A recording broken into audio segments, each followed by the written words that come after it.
tax freight train is bearing down on your retirement. To protect yourself, you'll have to harness the power of zero.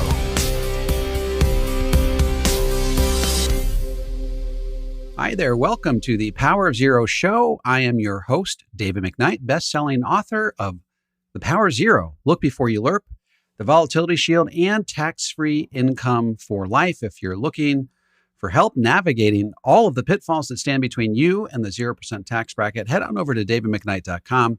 We're happy to hook you up with a member of our elite POZ advisor group, trained, vetted, qualified personally by me among the very best tax-free retirement experts in the nation. If you are a financial advisor and are looking to level up your game and adopt the Power of Xero worldview, you can head over to powerofxero.com, opt into our free 3-part video series, and at any point during that series, you can schedule a call on our calendar. We would be happy to have a chat. If you're looking for any of my books, you can get them all on Amazon in single copies or at davidmcknightbooks.com in bulk. And of course, would always appreciate a follow on Twitter. It's at McKnight & Co. Or on Instagram, it's David C. McKnight, David C. McKnight. Today, you are going to be hearing the full hour conversation that I had with Josh Jelinski, the financial quarterback. He is on Saturdays and Sundays on WABC in New York City. We had a very wide-ranging discussion. During that discussion, we talked about what's going on with the Biden legislation. We're giving you the most up-to-date look at that. We talked about my upcoming financial novel, The Infinity Code, my thoughts on Joe Biden's best bet to tax the rich, the top 1%, those making more than $450,000 per year. I talk about my take on modern monetary theory, hyperinflation, and how soon I think we're going to see it, how to mitigate tax rate risk and longevity risk within the very same financial plan, and last but not least, tips that I give to Josh, who also has 7 kids, on raising 7 children and what I've learned along the way. So all that and more.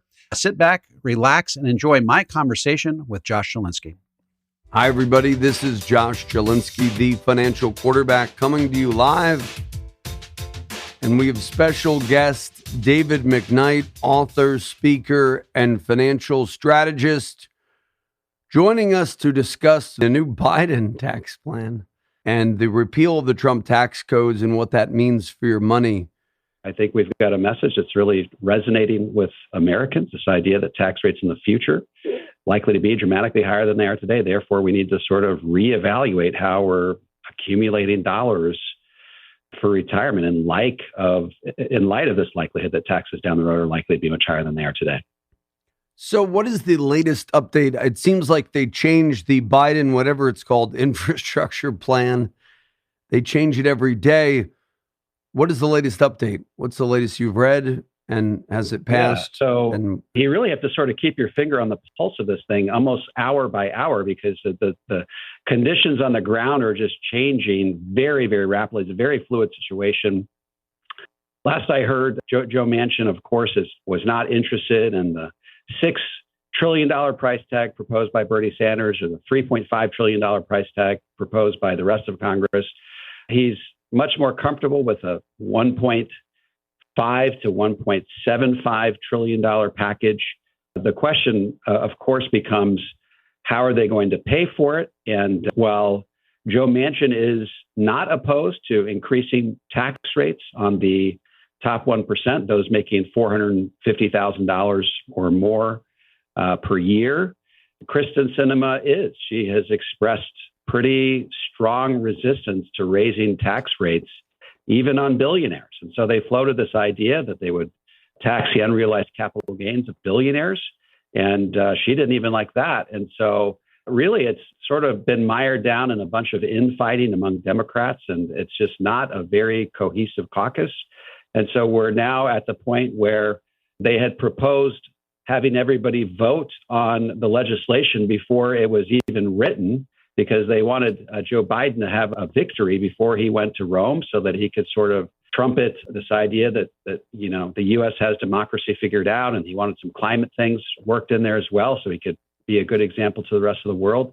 But he wasn't even able to get that. So he addressed, the Democratic caucus and said, look, I'd really like to have something figured out before I land in Rome. And of course, they were able to come out with the latest writing of the legislation, but we still don't know. It's very much, like I said, in flux. We still don't know how Krysten Sinema is thinking about this. We don't know. Joe Manchin refuses to make any comments on it. And so even though they might tell you that they're very much moving in the same direction and they have a lot of optimism, I don't think until we know exactly what Joe Manchin and Krysten Sinema think about all of this legislation, they're really sort of dead in the water. And certainly raising tax rates on the top 1% seems to be off the table. And so the real question in my mind becomes, what's going to happen to tax rates for the rest of us? Are they just going to expire in 2026, like with the sunset of the Trump tax cuts, or are there going to be an extension of these tax cuts? Really hard to say at this point. Well, depends who wins, I guess, in 2024 and 2022. November of 2021, we have the Virginia gubernatorial race, as well as the New York, which seemed to indicate potentially a Republican takeover of the House and potentially Senate in 2022, although the Republicans always seem to snatch victory from whatever the phrase is. They do the opposite. Yeah. They pick the worst candidates, that have no enthusiasm typically. I mean, well, Trump was an exception on the enthusiasm. So do you think we're just going to keep the Trump tax code until 2026? That's a big question, Mark. I have said on social media and on my blogs and on my podcast that my hunch on this is that they're not going to be able to really get anything through. Here's the funny thing, Josh, is that if Joe Biden wants to raise taxes on the top 1%, those making more than $450,000, the quickest way for him to do that is to actually just let the Trump tax cuts expire in 2026, because they will revert back to 39.6 for the wealthiest Americans. Krysten Sinema, like I said, has expressed opposition to raising tax rates on the top 1%. And so I don't believe that without her blessing, they're going to be able to raise taxes on those wealthy individuals with this new legislation. And so I think that the fastest way for Joe Biden to get that additional revenue is simply to let the current tax cut expire. And if that's the case, then what we're looking at for mainstream America is those who fall within that 22 or 24% tax bracket. What you're looking at is, if you include this year, and we're really getting down to the wire, if you want to start shifting money from tax deferred to tax free, you probably should get the ball rolling before December, because a lot of custodians don't love being pressured towards the end of the year to do Roth conversion. So if you wanted to take advantage of the 5 years left before tax rates go up for good, you should definitely start thinking about getting things moving within the next month, because if you don't take advantage of the 2021 tax year, now you have 2022, 2023, 2024, 2025, which is only 4 years. And the shorter the period within which you're shifting money from tax deferred to tax free, the more likely you are to rise into a tax bracket that gives you heartburn. And so this is whatever happens in the next week, I think, is going to determine how people plan for retirement in a pretty significant way. And it's also going to determine the legacy of the Joe Biden presidency. So what do we do? What do we do with our monies? You mentioned taking advantage of the lower Trump tax codes with potentially Roths. But I get some people say, Josh, Roths and some of these other tax-free things, why couldn't Congress just change that? Do you get that question a lot, especially in light of the death of the stretch IRA and the Secure Act that passed, which I do want to get your take on that when we return from the break. But what's going on? How do you answer that? Congress can change the laws again. Why should I do any planning now?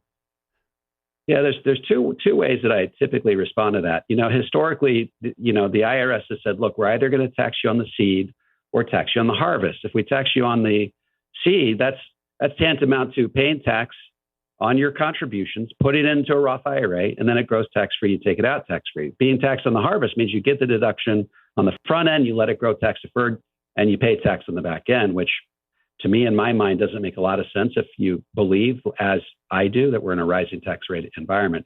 So they've always either taxed you on the seed or on the harvest. If they were to come out all of a sudden and say, we're going to tax you both on the seed and on the harvest, I think that you'd see chaos. I think people that are making important retirement decisions that said, hey, look, we were relying on the law that you put into effect to make these types of decisions. And now you're changing the framework of the law mid-stride. Therefore, this is going to have a deleterious impact on my retirement. But the second thing that we have to always remember, Josh, is that the Roth IRA is the one thing that the federal government and the American public actually both like. I mean, there's not a lot of things in the world, Josh, where the federal government likes it and Americans like it. The Roth IRA is one of those things. Why? Because the Roth IRA, you're using after-tax dollars. It brings more money into the IRS coffers today, which is what they're looking for. But it also, we love it. The American public likes it because in the face of potentially rising tax rates, we can shield ourselves. We can protect ourselves by paying taxes at today's historically low tax rates, so that when tax rates are likely to be dramatically higher down the road, we've done all the heavy lifting and then take that money out tax-free. And so I don't see these programs going anywhere. If anything, I see the federal government continuing to make the Roth IRA even more attractive. For example, Roth 401k plan is to increase the amount of money you can put into a Roth 401k from, if you're over age 50, from $26,000 per year to $27,000 per year. So I don't see that going anywhere soon. But, you know, Josh, at the rate Congress keeps changing their mind, and if this recent legislation is any indication, we have no idea what Congress can do. I mean, my head is spinning just from all the back and forth just in the last week on this Biden legislation alone. Well, maybe they'll do nothing. You know, people always say they want bipartisan compromise. I always say I don't want them to do anything and screw up my life even more. So, right. David McKnight. Go ahead. I was just going to say, you would have to likely come up with a revised version of your book. I'd have to do the same here. So I love status quo. Yeah, we'll have a lot to do. Tax-free income for life, a step-by-step plan for a secure retirement. That's David's latest book. He is the best-selling author of Power of Xero, became quite a phenomenon. So, folks, if you want that book, we'll give it to you free, 888-988-JOSH, or you could go to davidmcknight.com and get the Tax-Free Income for Life book. We'll talk about how to get tax-free income for life. We'll also talk about how to protect yourself from the rising ravages of inflation. Everybody's worried about inflation. And then I want to ask David, what is his take? Does he think we are headed towards deflation or inflation, kind of the age-old debate in financial circles? When we return, this is Josh Jelinski, the financial quarterback, with David McKnight of the Power of Xero and Tax-Free Income for Life. So, David, before we get to some of your books, which are exceptional, any new research? What are you doing now? Right now, I'm writing. Actually, you mentioned I had written this financial novella. It's about 100 pages, Volatility Shield. And it's not unusual for people to tell me, hey, look, of all the books that you've written, that's actually my favorite because it's got a sort of a heartwarming story and a lot of twists and, you know, the M. Night Shyamalan twists and turns, which, you know, the twist endings that people love. But it also couches a financial principle that's very, very important. I'm actually writing a full-blown novel that's called the Infinity Code, which has financial theme, financial principles that are embedded in it. But what it really does is it strikes at the heart of what I think is a potential scourge for America. And I know that you likely feel the same way. It has to do with modern monetary theory, this idea that you can simply print your way out of your problems, that you can, you know, I've said in podcasts and maybe even on the show before that there's a fiscal gap in our country of $239 trillion. What does that mean? That means that we have promised so much for Social Security, Medicare, Medicaid, interest on the national debt. These are non-discretionary items. We have no control over them. We're bound by law to pay for them. And we have so overpromised on those four things that we would have to have $239 trillion sitting in a bank account today, earning treasury rates just to be able to deliver on all these promises. How much do we actually have? We have Zippo, right? So modern monetary theory says, don't worry about all that debt. Because we denominate debt in our own currency, we can simply just print more money to be able to pay for all of these unfunded obligations. And if to the extent that printing all that money grows the pie for everybody, then it's perfectly okay. And every economist that I've ever interviewed, be it David Walker, former Comptroller General of the federal government, Dr. Larry Kotlikoff, foremost expert in the nation on what we call fiscal gap accounting out of Boston University, Maya McGinnis, who's the president of the Committee for Responsible Federal Budget, they all have sounded the warning cry to me. They said, Dave, if we resort to modern monetary theory to solve our financial problems, we are going to experience hyperinflation, the likes of which we haven't seen since Germany post-World War II.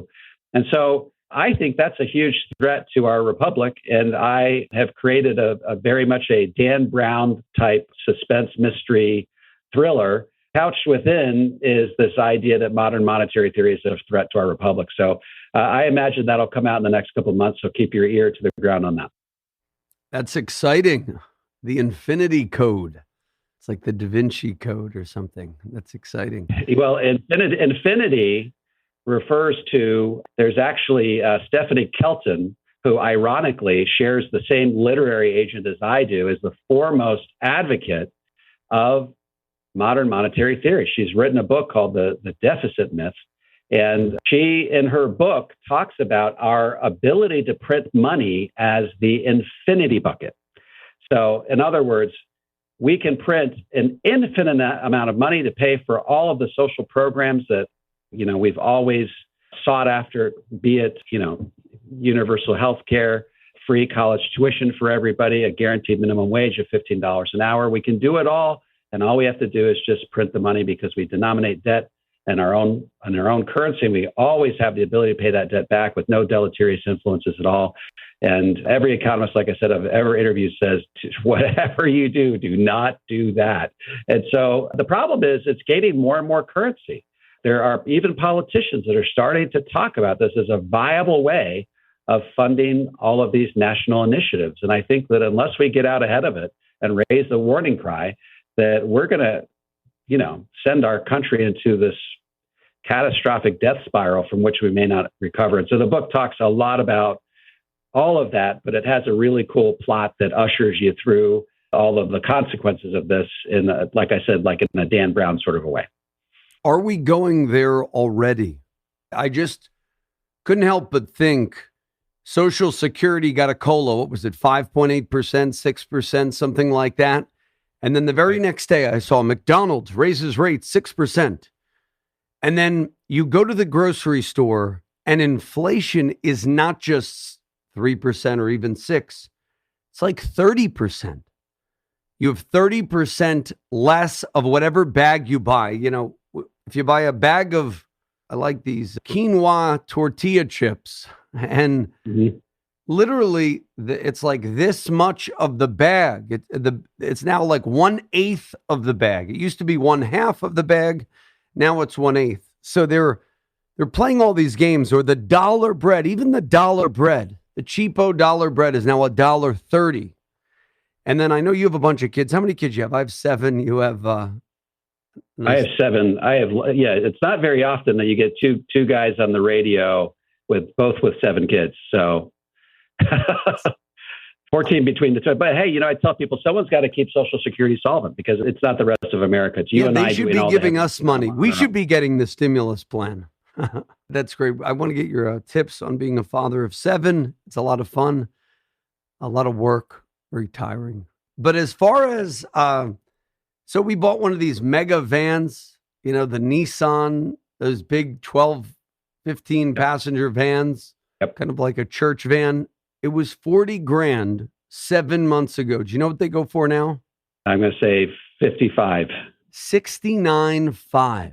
Insane. And the same with, and then people say, oh, supply chain. Well, I'm sure it's some of the supply chain, but it's also the fact that when you have excess money lying around, people start raising their prices to keep up with the labor demand, the higher wages that employers are having to pay. We are just beginning to see the tip of inflation. There was a little debate on Twitter. There's various people. Jack Dorsey says we're going to inflation. Kathy Wood says no deflation. Where are you on that?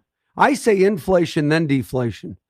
But what do you think? Yeah, there's no question inflation, but the question is to what extent. I feel like that the modern monetary theorists, whenever we do have inflation, they always have some explanation for why it's not their fault. Because really, we've been engaged in modern monetary theory for the last 20 years. I mean, we've been printing money like it's going out of style. The supply of US dollars in circulation has risen dramatically, which is not the end of the world if the economy is keeping pace of it. Like I said, if it grows the pie for everybody, that's not the end of the world. The problem is when we start printing, and really the larger picture here, Josh, is we're going to get to the point where when interest rates, if and when they do go back up, the cost of servicing all this debt is going to triple, quadruple. If all they did was go back to what they were historically normal rates that they were in, say, 2003, the cost of servicing the national debt would triple or quadruple and would consume the entire federal budget.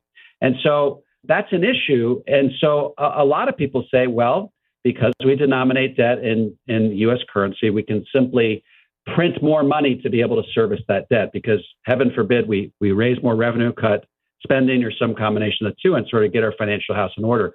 My fear is that we are going to start leaning more and more on printing more money. And as Alan Auerbach from Berkeley, Dr. Alan Auerbach from Berkeley in California said in our movie, The Power of Xero, he says, the problem with trying to print your way out of these problems is debt is being driven primarily by Social Security, Medicare, Medicaid, and all of which are tied to inflation by law. So the more money you print, the more inflation goes up, the more the cost of these programs increases commensurately. So it's like a dog chasing its tail. You print more money, the cost of the program goes up, and you never really have enough money to pay for Social Security, Medicare, Medicaid, unless you start raising taxes dramatically. And that's what I, of course, talk about in my book. Will we see inflation? Yes. But I think that eventually we're just going to have to either dramatically increase revenue, dramatically reduce our expenses, some combination of the two to keep our ship of state afloat. David McKnight, the book, Tax-Free Income for Life.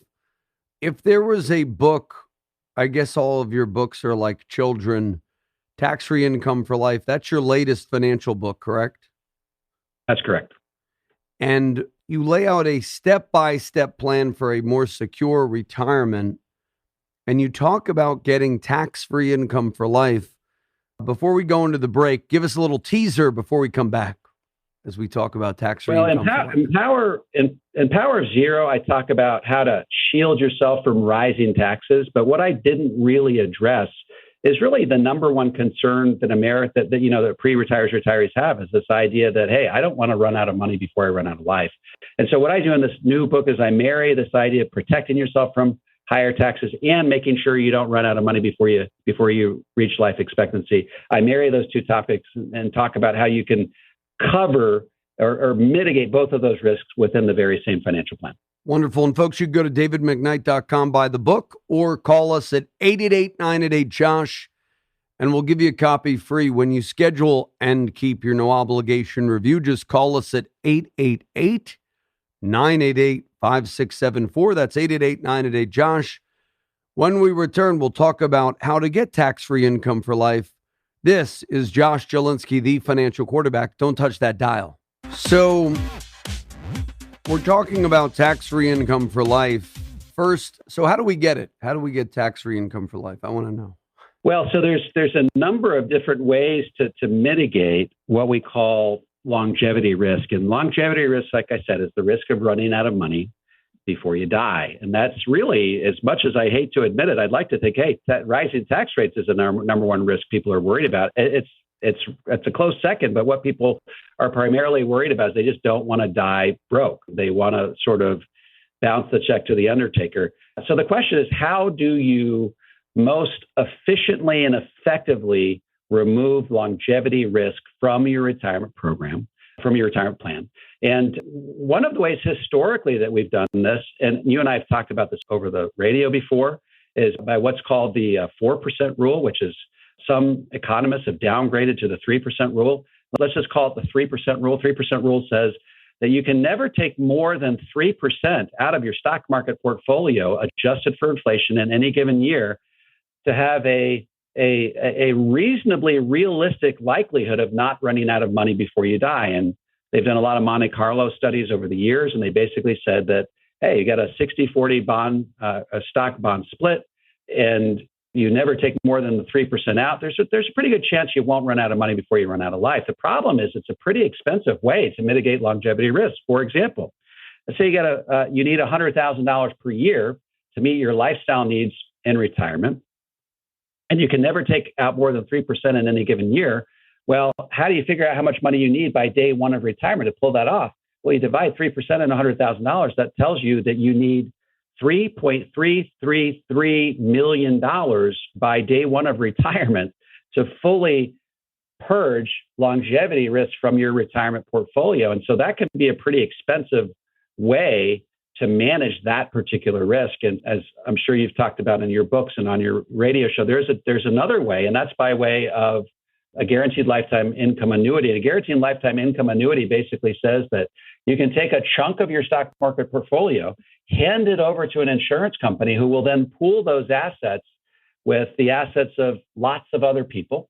And what you will get in exchange for that, in that transaction is you will get a guarantee from the insurance company that they will send you a stream of income that is guaranteed to come to you so long as you're alive. And the rates that you can get on annuities these days, these are going to ebb and flow with interest rates. But as it turns out, you can completely remove longevity risk in a much more efficient and cost-effective way by way of one of these annuities than trying to manage it on your own through the 3% rule.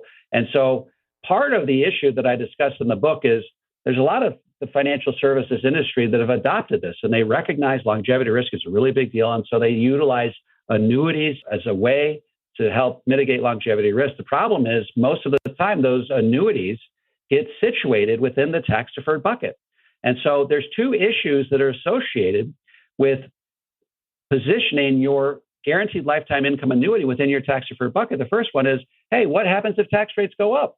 If tax rates go up, the after-tax portion of that guaranteed lifetime income starts to go down, which means it may not really be enough to guarantee your lifetime expenses. And the second problem that I bring up in my book is any distributions at all from your tax-deferred bucket, be it from an annuity or an IRA, what have you, count as what we call provisional income, which means they count against the thresholds which cause Social Security taxation. So by positioning a guaranteed lifetime income annuity within your tax-deferred bucket, you unwittingly expose yourself to two issues. One is tax rate risk, which really we want to be able to mitigate against. And then the second one is this idea that your Social Security can be taxed. And the act of compensating for those two holes that are created in your retirement income as a result of rising tax rates and as a result of Social Security taxation can force you to spend down all your other stock market assets a lot faster than you ever thought possible. And so in my book, I talk about how some annuity companies allow you to do what's called a piecemeal internal Roth conversion, which means that over a period of your choosing and an amount of your choosing, you can do you can internally Roth convert that annuity before you draw the guaranteed lifetime income. You can internally convert it to a Roth IRA, and any distributions from Roth IRAs don't count as provisional income, and they're not exposed to tax rate risk. So you can literally mitigate longevity risk, but do it in a very tax efficient way such that all of your assets last a whole lot longer than in that other way that we mentioned.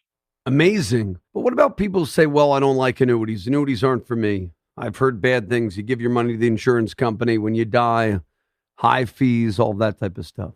Yeah, well, I talk about this in my book. If you don't like annuities, and remember, what's at the heart of annuities is this idea of risk pooling. You're giving your money to an insurance company. They're pooling it with the assets of thousands of other individuals. And the idea is that the people who live shorter lives help fund the guaranteed lifetime income of those who live longer lives, those who have the Methuselah gene and they're going to live forever.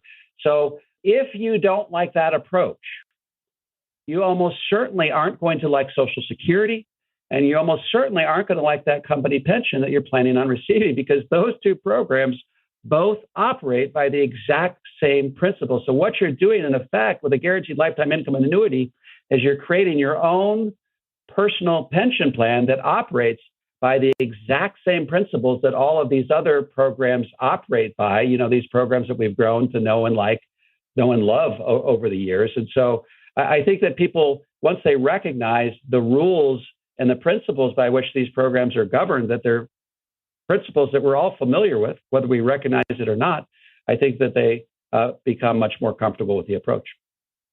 Fantastic. Now, in your book, The Power of Xero, you first introduced how people, when they're retired, can position their assets in such a way that they could effectively be in a zero tax bracket when they retire.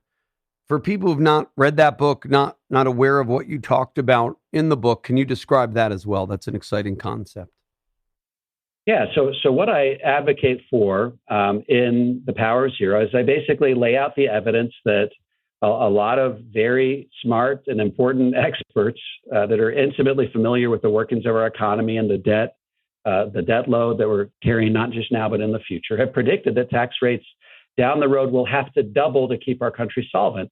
Well, that's a problem for people who are accustomed to accumulating the lion's share of their wealth in 401ks and IRAs, and that's 95% of the country. Because if you are in that business partnership with the IRS, and every year they get to vote on what percentage of your profits they get to keep, you don't really know how much money you have. And it's hard to plan for retirement if you don't know how much money you have. And so the idea behind The Power of Xero is let's get our assets situated in the right types of tax-free accounts so that by the time tax rates do rise dramatically over time, we've done all the heavy lifting. We can then take that money out tax-free. And so I typically advocate for 5 or 6 different streams of tax-free income. I love the Roth IRA. I love the Roth 401k. I love the Roth conversion. If by way of the Roth conversion, you can get the balance in your IRA low enough, then required minimum distributions at 72 will be offset by your standard deduction, which means that you can take money out of your IRA actually tax-free. I talk about in chapter 5 of my book, something called the LIRP, which is the Life Insurance Retirement Plan, which basically allows you to grow money within a cash value life insurance policy when it's properly structured. It sort of mimics a lot of the tax-free benefits of the Roth IRA without any of the limitations. But the thing, Josh, that makes that LIRP so different than all of those other fantastic streams of tax-free income is that it has a death benefit component that also doubles as long-term care. In other words, should you need long-term care, they will give you your death benefit in advance of your death for the purpose of paying for it. So let's say you have a death benefit of $400,000. You wake up one day, you can no longer feed yourself, bathe yourself, transfer yourself, what have you. Find one doctor to write one letter to that effect. They will start sending you 25% of that death benefit or $100,000 per year every year for 4 years for the purpose of paying for long-term care. So people don't love traditional long-term care insurance because it's a use it or lose it proposition. You could pay for 30 years, die peaceful in your sleep, never having used it. They won't send you your money back at the end. In this case, if you die peaceful in your sleep, never having needed long-term care, someone's still getting a death benefit, probably your kids. So there isn't that sensation of having paid for something you never have to use. So that can be a very heartburn-free way of mitigating long-term care. I talk about that a lot in my book, The Volatility Shield. And then finally, if you can keep your provisional income levels low enough through proper management, then your Social Security can be tax-free. And if you have 6 streams of tax-free income, Josh, and none of them show up on the IRS's radar, but all of them contribute to you being in the 0% tax bracket, that's a pretty effective way to mitigate against rising tax rates. What tips do you have for the estate tax threshold and life insurance? Yeah, so as of right now, current law is you get a pretty massive tax exemption, on the order of $23 million, which means that very, very few Americans are going to be exposed to estate tax. I know that Joe Biden has discussed lowering that to $3.5 million per person or $7 million a couple.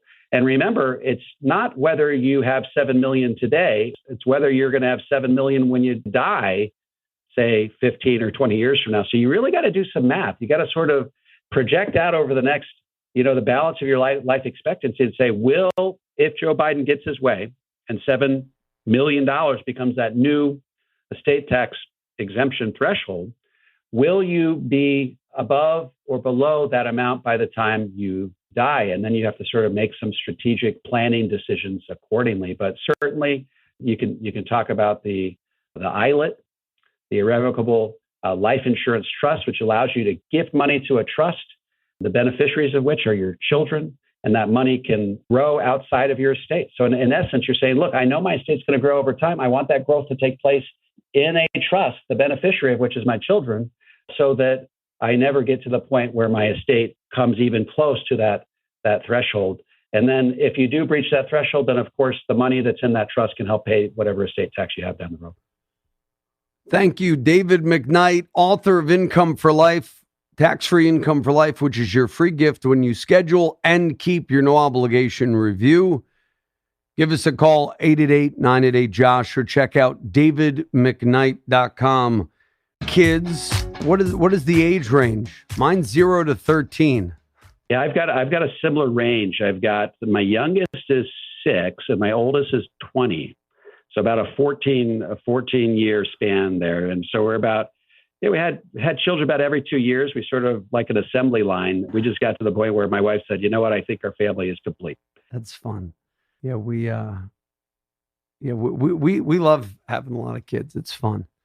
Although the 7th is the power of zero, the power of the 7th. The 7th begins to be a little overwhelming. We could handle 5 and 6 easily, but the 7th, well, he was in the hospital for 2 months. So, and then baby Billy, he's 2, and we never had a kid, with the not the terrible 2s, but he gives us a handful. So he's a handful of blessings. I don't know what the makeup is. We've got a 15-year-old girl and a 13-year-old girl, and they are absolutely terrific. And they are like my wife's eyes and ears and helping hands. And it really, as the older ones get older and they sort of move into that role of being able to make sure the house doesn't burn down and there's not too much chaos prevailing in the household, it gets easier, believe it or not, because it doesn't, the onus doesn't fall just on the 2 parents. You get other people that start to chip in. Oh yeah. We have we're blessed by having 2 girls up front. So our 2 oldest are girls. So there's something about having the 2 girls up front that's easy. That makes it a little easier. The 5 boys are complete chaos. It's like a WWF match every night. It's fun. Yeah. So I've got 2 girls and 5 boys, just like you. It's just the order's just a tiny bit different. Yeah, it's insane. We'll clean the house, and then literally within an hour, the whole house gets messed up, and it's so much. Yeah. It's so much fun. You know what what is the most offensive thing you've ever heard as the father of 7? Because I'm sure you get a lot of the same questions, like, are they all yours? Stuff like that. I'm like, no, they're the mailman's.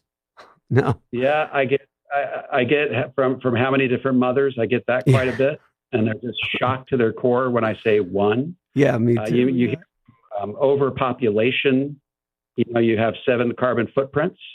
And I'll say, hey, look, we have 7 kids, but who do you think is going to pay for your Social Security? And so people want to be able to have their Social Security, but they also want to be able to not have a lot of people on the planet, but you can't have both. I must travel in the right circles. I don't really hear the carbon footprint one.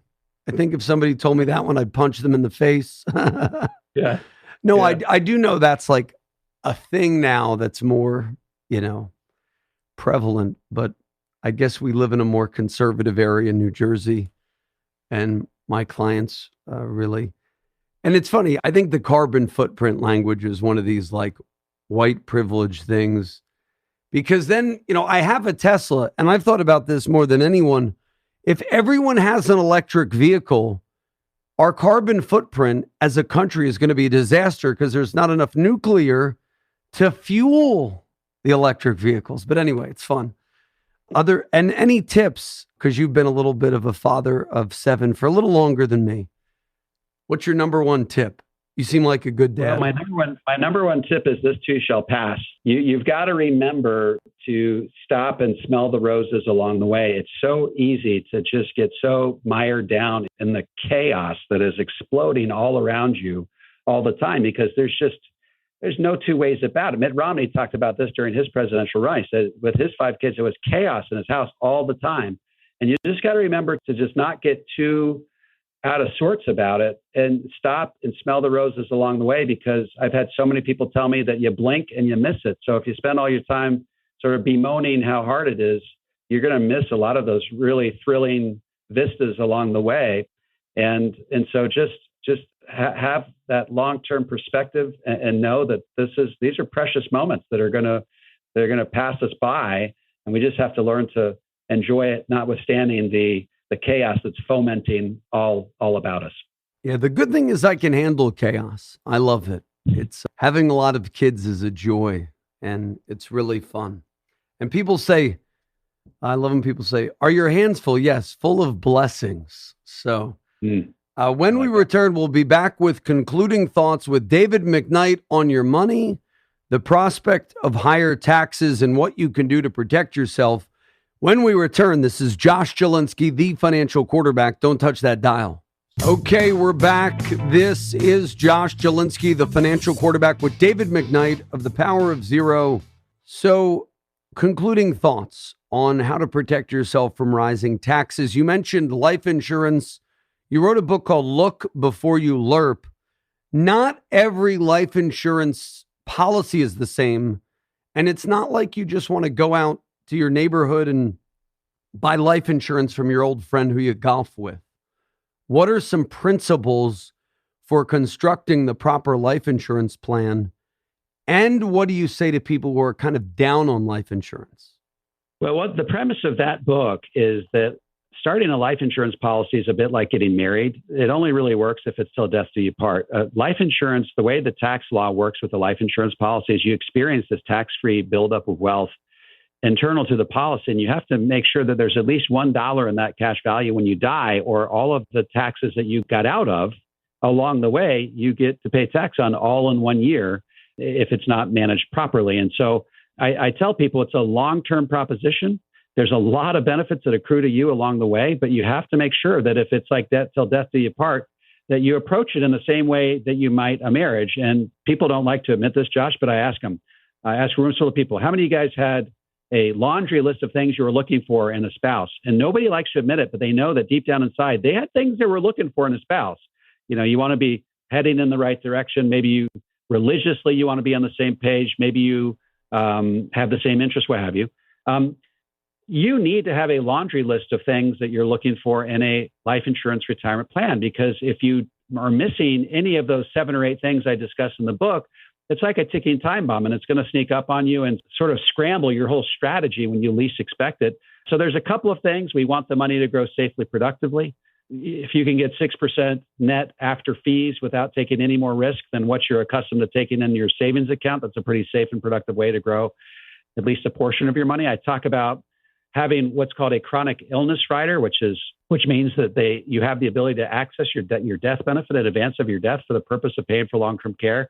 For the people, my clients between ages of 50 and 65, 75% of the reason why they get the LIRP is because of that long-term care benefit. You want to be very, very selective and cognizant of what the loan provisions are within the policy. I advocate for what's called a guaranteed 0% loan. And there's some details that go into explaining why that's important. But the idea is that you want your loan to be tax-free and cost-free. So there's just a number of those things that can really sink your ship if you enter into these contracts and you don't really know what you're getting yourself into. So that look before you lerp is obviously a play on the phrase, look before you leap. Before you get married, you want to look before you leap. Before you start a life insurance policy, you want to look before you lerp.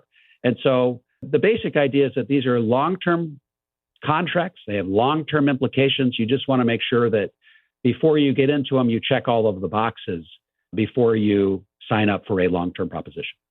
So look before you lerp. You can get them on Amazon or wherever books are sold. A final question from the audience. What's the prognosis of raising the age for RMDs again?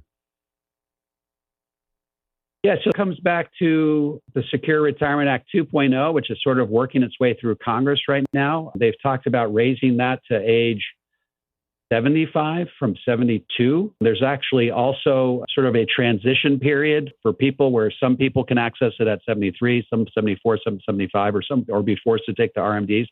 But the thing that we have to remember is that RMDs only affect like 20% of Americans. And the reason is most people are going to be accessing in excess of their RMDs each and every year. So saying, hey, look, you don't have to access this money prior to age 75 is not going to affect a lot of people because they're already going to be accessing that money prior to 75.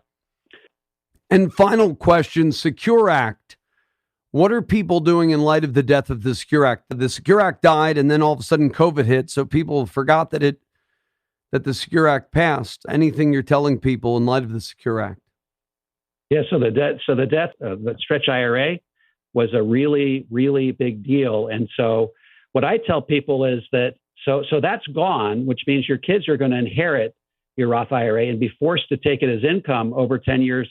So what I say is, hey, if you convert your money from an IRA to a Roth IRA today, you can do so at historically low tax rates. So your kids won't have to pay the tax at their higher tax rates on top of all their income at a period of time when tax rates are likely to be higher than they are today. So even if you think your tax rate is a bit higher, it may still be lower than your kids' tax rates, in which case you should strongly think about doing Roth conversions today. Wonderful. David McKnight, davidmcknight.com, and anything you want to plug before we conclude the interview. Just keep your ear to the ground for my new book, The Infinity Code. And if they want to buy any of my books in bulk or single copy at Amazon in bulk at davidmcknightbooks.com. davidmcknightbooks.com. And folks, give us a call, 888-988-JOSH, and I'll give you any of David's books free when you schedule and keep your no-obligation 27-point ultimate financial game plan. Call us now, 888-988-JOSH, 888-988-5674. We'll be back after these messages with your questions at 800-321-0710. This is Josh Jelinski. Call us now, 888-988-JOSH, 888-988-JOSH, 888-988-5674. So that was my conversation with Josh Jelinski. If you are looking for help navigating all of the issues that we touched upon during that conversation, head on over to davidmcknight.com. Happy to hook you up with a member of our elite POZ advisor group. And if you are a financial advisor who wants to integrate all of these concepts into your practice, head over to powerofxero.com. Once again, would love to have a follow on Twitter. It's at McKnight & Co. or on Instagram, David C. McKnight. And you can buy any of my books on Amazon or in bulk at davidmcknightbooks.com. Thanks for listening in, and we will look forward to chatting with you same time next week.